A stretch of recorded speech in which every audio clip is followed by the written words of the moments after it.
മറ്റു വാർത്തകൾ നോക്കാം. ഉത്തരാഖണ്ഡിലെ ധരാലിയിൽ ഇന്ന് കൂടുതൽ പരിശോധന നടത്തും.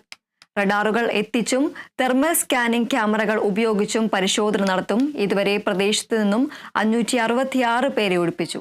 വിവരങ്ങളുമായി രഞ്ജിൽ രാജ് ചേരുന്നു. രഞ്ജിൽ, ഇന്നും കൂടുതൽ പരിശോധനകൾ നടത്തുമെന്നാണ് പുറത്തുവരുന്ന വിവരങ്ങൾ. അതുപോലെ തന്നെ റഡാറുകൾ എത്തിച്ചും തെർമൽ സ്കാനിംഗ് ക്യാമറകൾ ഉപയോഗിച്ചും പരിശോധന നടത്താനാണ് തീരുമാനം. കൂടുതൽ വിശദാംശങ്ങൾ എന്തൊക്കെയാണ്? ദീപ്തി, ഉത്തരാഖണ്ഡിൽ ഇന്നും പരിശോധന തുടരും. സൈന്യത്തിന്റെയും അതുപോലെ തന്നെ NDRFന്റെയും നേതൃത്വത്തിലുള്ള പരിശോധന ഇന്നും തുടരും. റഡാറുകൾ എത്തിച്ചും അതുപോലെ തെർമൽ സ്കാനിംഗ് ക്യാമറകൾ ഉപയോഗിച്ചായിരിക്കും ഇന്നത്തെ പരിശോധന ഉണ്ടാവുക. നമുക്കറിയാം, കഴിഞ്ഞ ദിവസം ഉത്തരാഖണ്ഡിൽ നിന്നും എയർലിഫ്റ്റ് ചെയ്ത 566 പേരെ എയർലിഫ്റ്റ് ചെയ്ത് മാറ്റിയിരുന്നു. അവരെല്ലാം തന്നെ ഇപ്പോൾ സുരക്ഷിതരാണ്. അതിൽ മലയാളികൾ ഉൾപ്പെടെയുള്ളവരുണ്ടായിരുന്നു. അവരെല്ലാം തന്നെ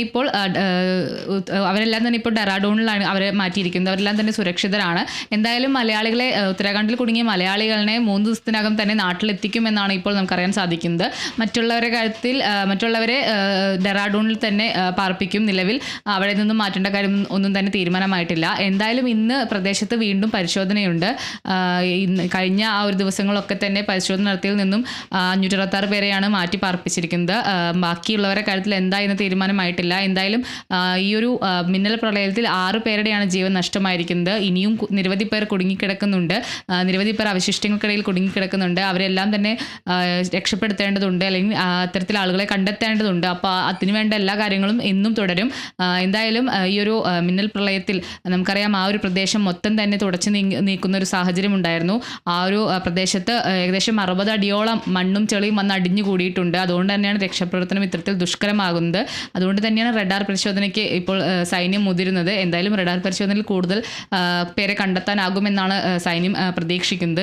നിലവിൽ അവിടെ പരിശോധന തുടരുകയാണ്. എന്തായാലും ഇന്നും പരിശോധന ശക്തമാക്കും. തെരച്ചിൽ തുടരും എന്നാണ് നമുക്കറിയാൻ സാധിക്കുന്നത്. ദീപ്തി, ശരി. ഉത്തരാഖണ്ഡിലെ ധരാലിയിൽ ഇന്ന് കൂടുതൽ പരിശോധന നടക്കും. റഡാറുകൾ എത്തിച്ചും തെർമൽ സ്കാനിംഗ് ക്യാമറകൾ ഉപയോഗിച്ചും പരിശോധന നടത്തും. ഇതുവരെ പ്രദേശത്ത് നിന്നും 566 പേരെ ഒഴിപ്പിച്ചു. രഞ്ജിൽ രാജാണ് വിവരങ്ങൾ നൽകിയത്.